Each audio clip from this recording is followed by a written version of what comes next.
Familiar ba kayo sa palaman na coco jam or coconut jam? Alam mo ba na madali lang itong gawin at dalawang ingredients lang ang kakailanganin para makagawa nito? Napakasarap nitong ipalaman sa tinapay.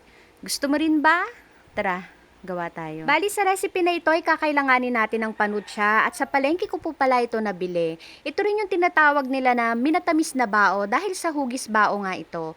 2 piraso po yan na magkataklob. At ang ikalawang ingredients na kakailanganin natin ay ang nyog. 2 piraso po yan, hindi ko na po yan binili, pinakayod ko na lang.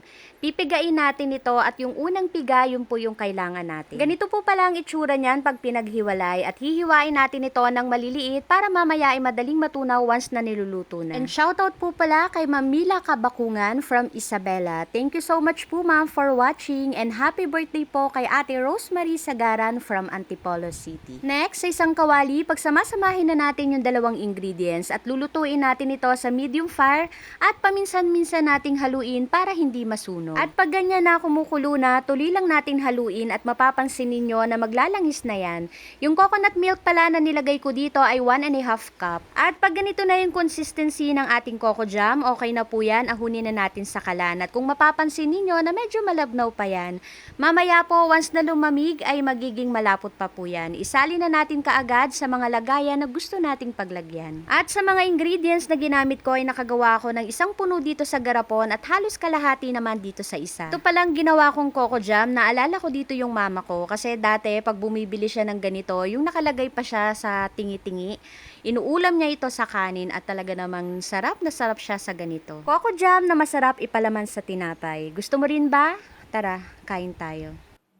Hello everyone! For today's video, gamit ang dalawang ingredients nakagawa tayo ng masarap na coco jam. Dun sa mga ingredients na ginamit natin, 2 bote yung nagawa ko. Yung isa ay puno at yung isa ay halos kalahati. So, kung gagawin nyo itong pangnegosyo, dagdagan nyo na lang po yung mga ingredients na gagawin. Itong ginawa natin ay may pagkamalapot. Ayan. Kung naalala ninyo, yung candy na nakabalot sa cellophane, ganito yung lasa niya. Naalala ko tuloy nung bata pa ako. Isa yun sa paborito kong binibili sa tindahan ni Manang. At nung panahon na yun, piso lang ang isa nun. Ngayon kasi wala na akong nakikitang nagtitinda ng ganun. At itong ginawa ko ay napakasarap, promise. Tingnan nyo naman kung gaano kalapot ito.